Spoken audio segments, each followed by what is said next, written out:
I'm Mike Costello, and I'm here with Dr. Iris Freelander. And today we'd like to talk to you about what to do when you are in over your head.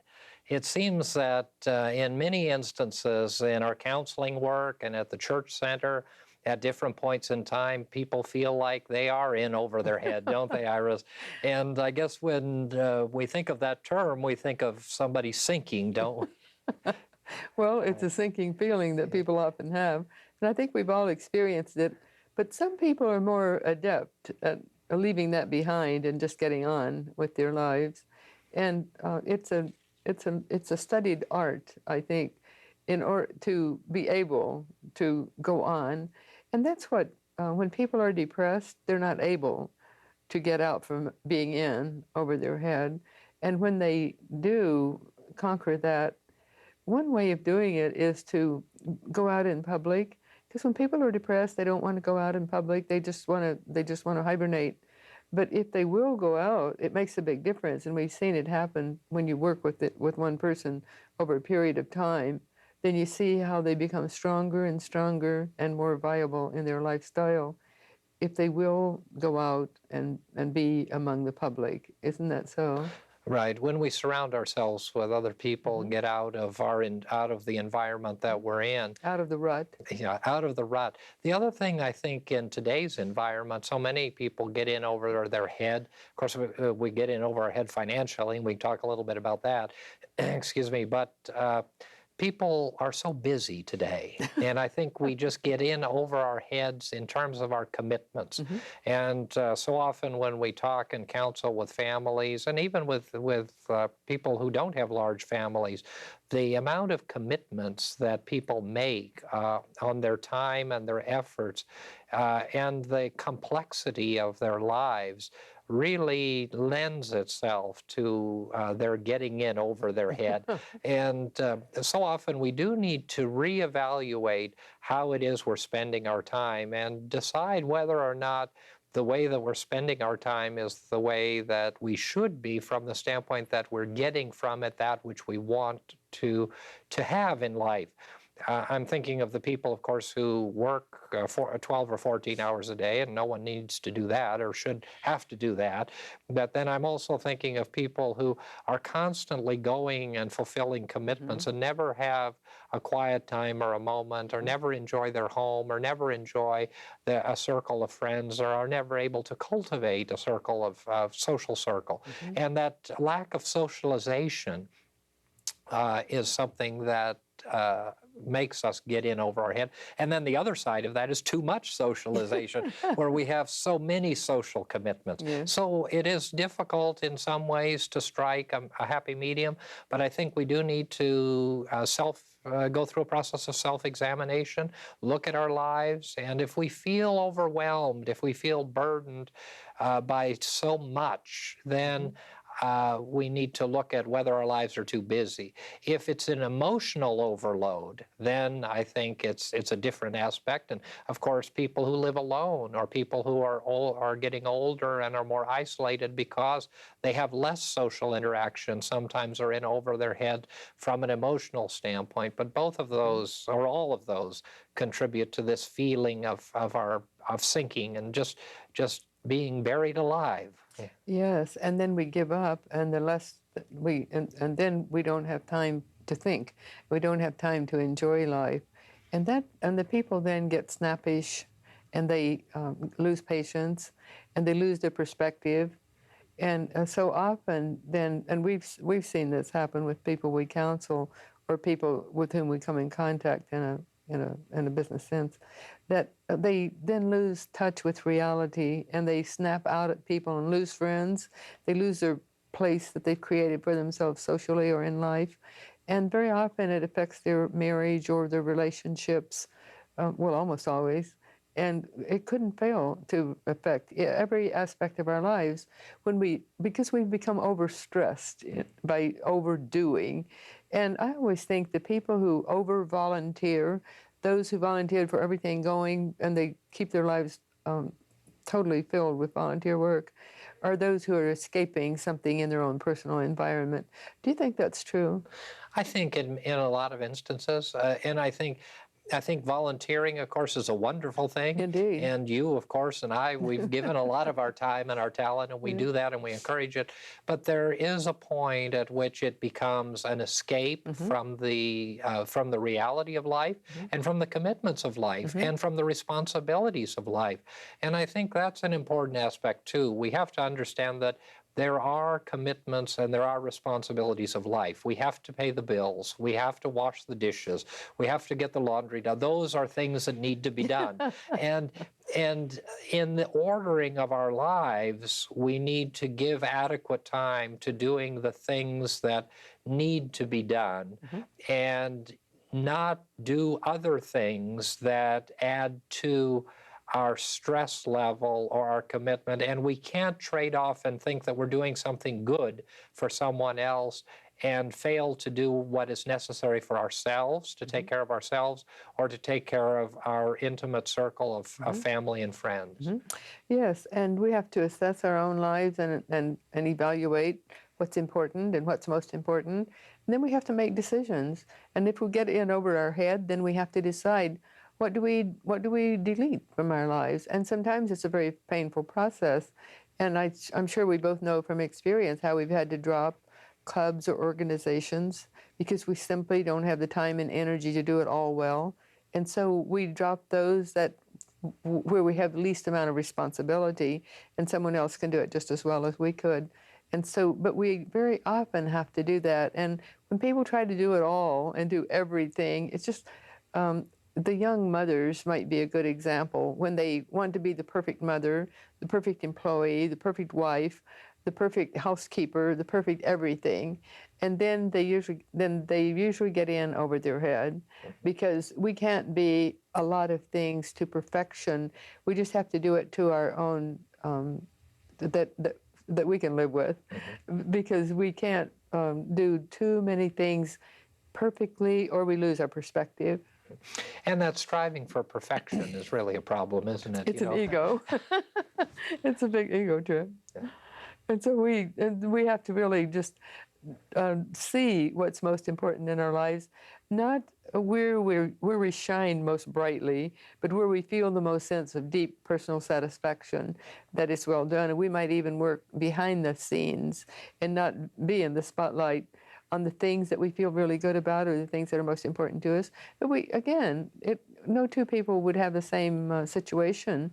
So we would just have to evaluate, first of all, where our responsibilities lie most fully. And then we have to take care of those responsibilities. And then we have to evaluate, if we're in over our head, we have to evaluate then what can we give up that someone else could do equally well, and then give it up. If it's a club or an organization or an activity that we're doing, then give it up. But first of all, we need to keep our own bodies healthy and strong. And when we do, then we have a better perspective on what to give up. And then we do whatever it is we do. We need recreation, don't we? Exactly. Yeah, we need recreation and we need relaxation. And so often in our lives, we fail to take care of those things.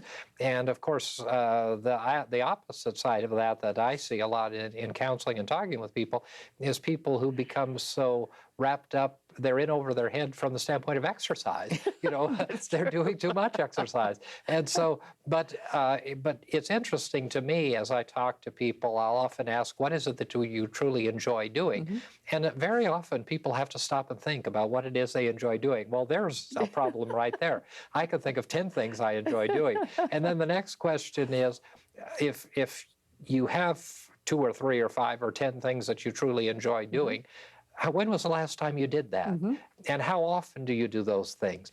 And very often people don't know what it is they truly enjoy.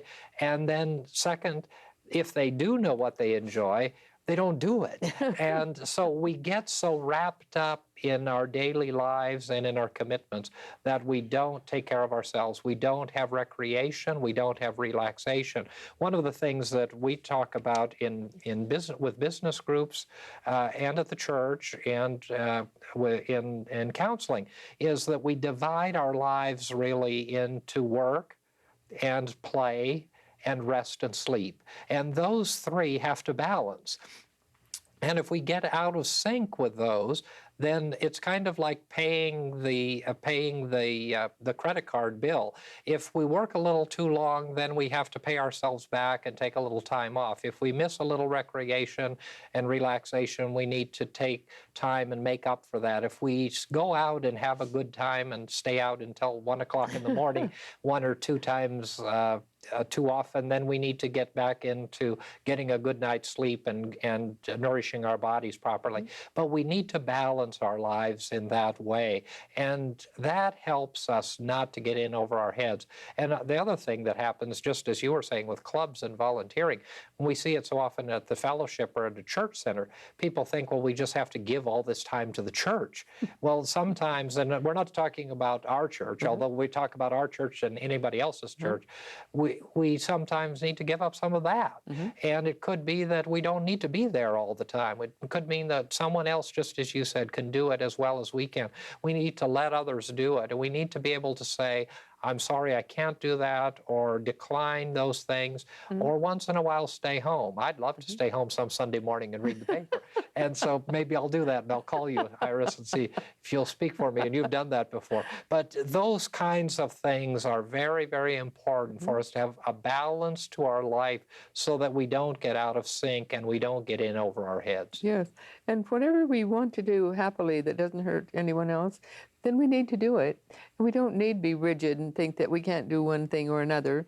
We can do whatever we please as long as it doesn't hurt anyone else and infringe on someone else's privacy or time.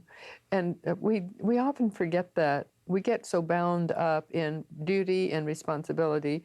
I think the American work ethic is to always stay busy. And I can remember my great-grandmother always keeping everyone around her occupied.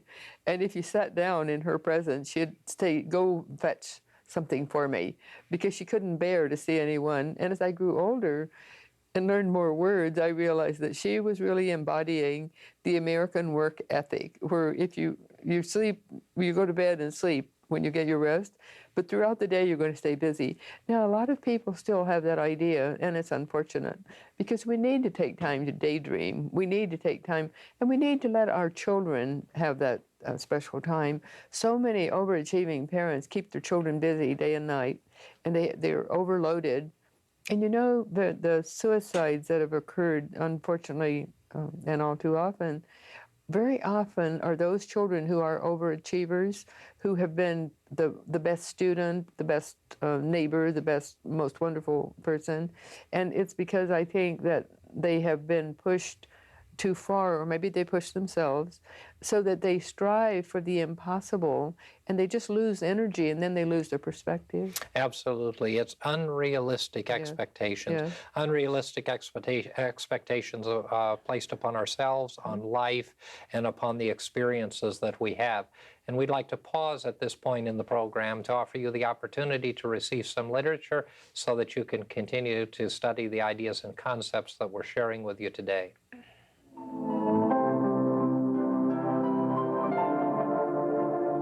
We would like to offer you the opportunity to receive one of these free booklets to further your understanding of the new thought message of confident living.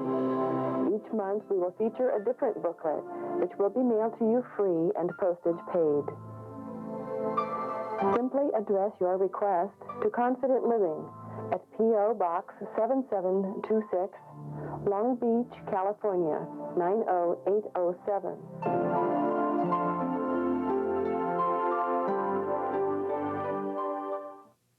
Before the break, we were talking about the importance of teaching our children how to be less stressed and to lower our expectations for our children. That may sound horrible. I could just hear a lot of people gasping over that. But I'm just thinking about the fact that we do have such unrealistic expectations for our children sometimes. And we do need, in nurturing the family again, for those that are blessed with a family situation, and many of us aren't. Many of our families are grown or gone, or some of us have chosen not to have families. But for those who do have families, and of course, one of the things that I think we find is that families are coming along later in life. And so the obligations of daily life and the busyness is so wrapped up in the daily routine, that as the children are being raised by older parents or even by younger parents as well in today's environment, we don't have that time to spend with our children, and we need to do that, don't we? We need to spend time with the children, and we also need to allow the children to have free time so that they can do, so they can daydream or just do whatever they want to do that's not structured, because so many children today their time is structured from early morning until bedtime, and they go from one activity to another. They take dancing, they take drama, they take music, they take all the different things that's available, and there's a lot available, but not every child has to take all of it. Mm-hmm. And so it's the children who are happiest and most well adjusted are those children who do have some time to just be, and they need that. And that's true with the younger children, the babies, and at all ages, right up from a few months right on up, that if they're not pushed to do this or do that, then they play happily, and they play with simple toys, and they can play with almost nothing, and they can keep themselves occupied. Where if we keep after them and when they're playing quietly and then we disturb their play, then they expect to have this attention all the time. But I think that we can give serious thought to that, and not all children are in that position. But the same thing is true then, what we were saying earlier, in our own lives, we need to evaluate and see if we're too stressed, and if we're too stressed, then cut something out, some activities out. We can't cut out our work, and we can't cut out their interpersonal relationships that are vital for our happiness and our way of life, but then we can cut out certain things, and we can do different things with various different people on a planned basis, and then it's a way of life. And so we don't need drive ourselves the way many people do. Mm-hmm.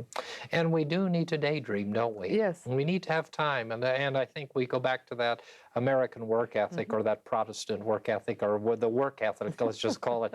And we are so preoccupied with work and with achievement and with busyness. And today, certainly, we're inundated with information and with all kinds of things, and with materialism. And none of that is bad in and of itself. Materialism is great as long as it doesn't drive us. But we do need to be able to set aside some time to daydream, mm-hmm. to relax, and to simply be quiet and be centered. And we talk about this so often, and maybe meditate. We, of course, promote the concept of meditation, but at least allow ourselves the opportunity to daydream and to be lazy, mm-hmm. once in a while. And there again, I probably heard some people gasping, but we need to be able to be lazy. And so often our lives are so full that we never have a time to be lazy. And again, it's not to be lazy all the time or to be lazy by nature, but it is to allow ourselves that luxury, which is not a luxury at all, but it's a necessity of life that keeps us from being in over our heads. Mm-hmm. And I'm just thinking about myself in the fact that I have to set aside time for myself, and I have to set aside time to be quiet and to be creative, because if I'm not, then in my talks and in my work and in my counseling, I'm going to be as boring as anything, because the creativity comes from those times of refreshment and those times of visionary daydreaming and introspection. And all of us need that, and we need to have that opportunity. Yes, and that at that time we're giving our mind freedom to wander and freedom to just be free and to let inspiration come through. And it's like someone wrote that life is not a school that we have to go to school all the time, but we're here to remember. And I thought I was really taken with that, because I think that's true. We're here on earth to remember, because in our higher aspect of our being, we already know everything is available to us, and it's right there available to our higher consciousness. But we have to be free of the strife and turmoil of daily, the grind, if I may use that term. But in order to let that higher consciousness manifest through us. And that's what happens when we meditate. we're more attuned with Creator God. We're more attuned to the infinite, and so therefore we're able to receive information for our own use and for the use of others. So and sometimes we have to plan that approach. It doesn't just happen. But when we start feeling stressed, again, evaluate our own lives and see what it is we're doing wrong. And so many of us today live a life with little stacks of paper here, there, and everywhere. And I found myself guilty of that, unfortunately. Many of us do. But we need to learn to process the paper that comes into our home and process the information that comes through our computer so that we only see it once and then we do something with it. And put it in the trash is most often the most advisable thing. But we have to do that. We have to have the courage to just have it be gone. And I think older people are more apt to hang on to information, printed information and books, because many of us who lived through the Depression or through those years where material things were not as readily available, then we think every book and every paper has to be saved because that's what we did years and years ago, and that was okay. But now information exponentially has become more and more available, not just available, but a presence in our lives, not through our own activities, but it's just there. So that's one thing that makes many people very tired. They have all this stuff around them, and then they can't get on with new thoughts and new aspects of being. Mm-hmm. And absolutely, it's the clutter. It's a clutter of environment. It's a clutter of information. It's a clutter of our minds. Mm-hmm.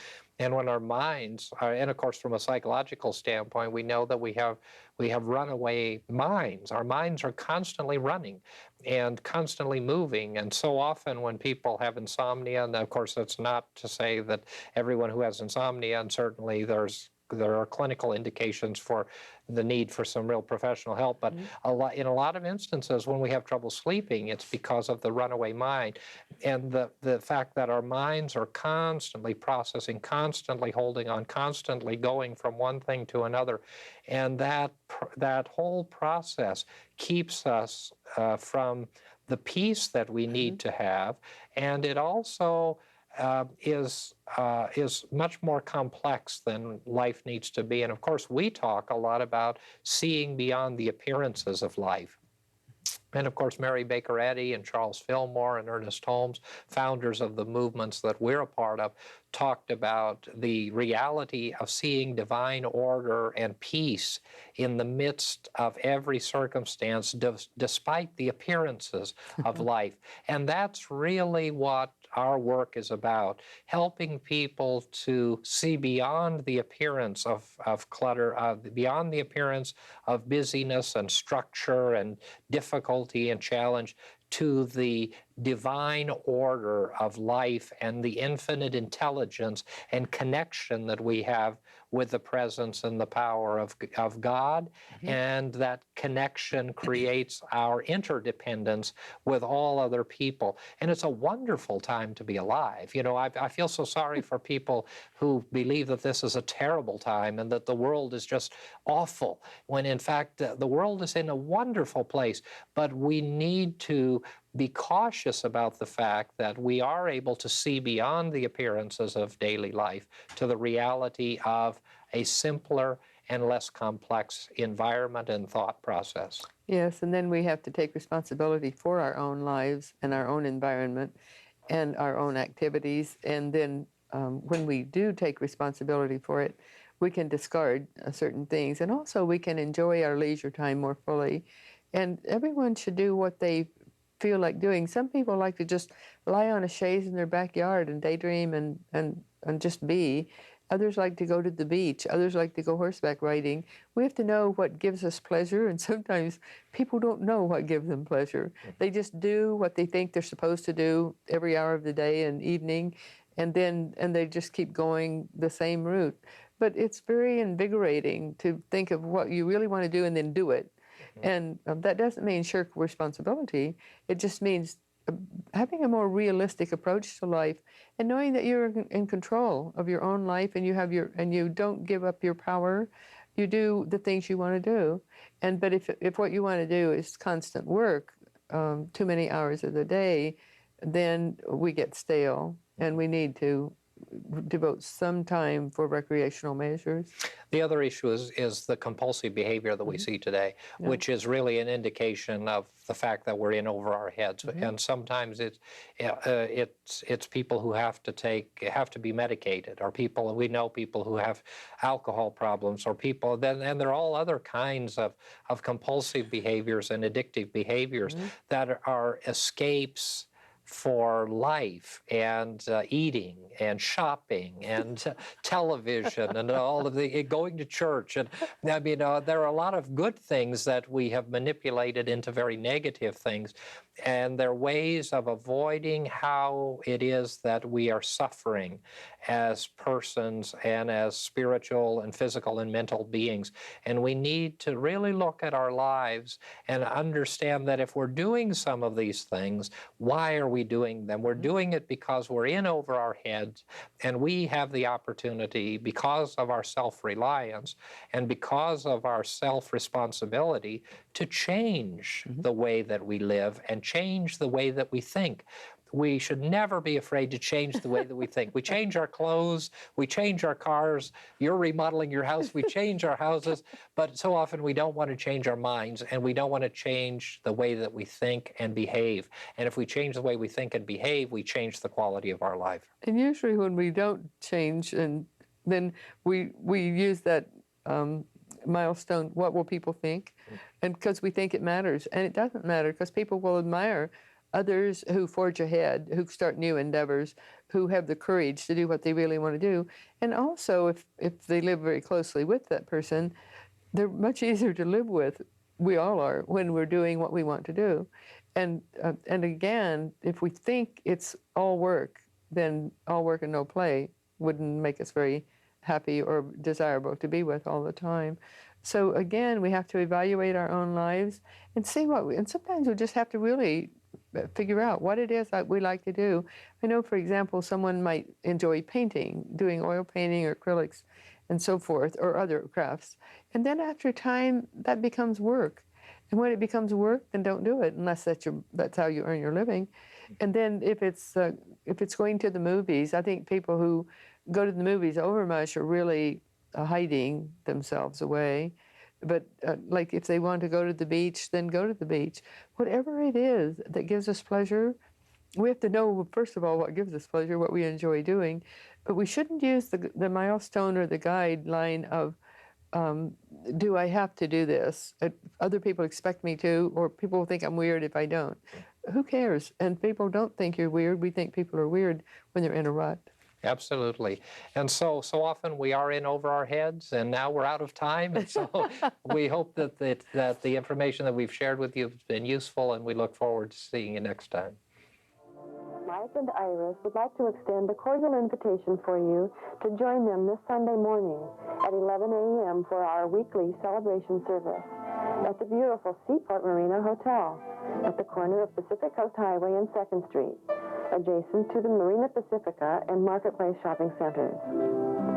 There will be a guided meditation, prayers, spirited music, and a dynamic, life-changing New Thought message. Please join us this Sunday.